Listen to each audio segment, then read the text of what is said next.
Hello, my name is Greg Palia. I'm with West Roofing Systems and welcome to another edition of Whiteboard Roofing. In today's episode, I want to talk about Section 179 for commercial roofing purposes. Kind of what is it? Are commercial roofing projects eligible?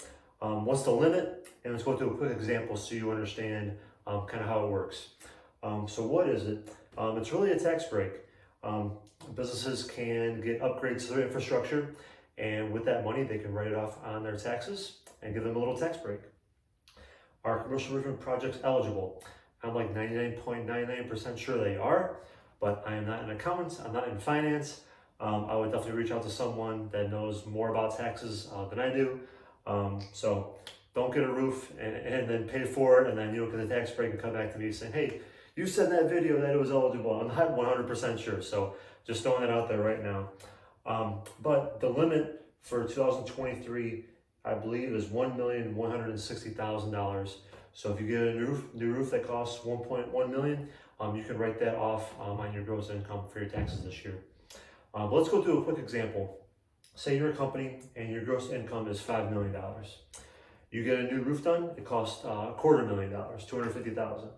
So with the reduction, your new gross income would be $4,750,000. We'll assume a 35% tax rate. So 35% on 5 million is 1,750,000. The 35% on 4,750,000 is only $1.662 million. So there's an $87,500 difference there in your taxes. So yes, you did pay $250,000 for a new roof, but the thing was leaking. It was a piece of crap. You're gonna have to do it anyway. So, but by doing that and applying for this and getting the tax break on it, you saved $87,000 off your taxes. So that's kind of what it is for the short story here. Again, I'm not in finance. Please reach out to somebody in accounting or an attorney, something along those lines, and make sure before you do something that's eligible. But I hope you learned at least one thing new today, and I'll see you next time. Thank you.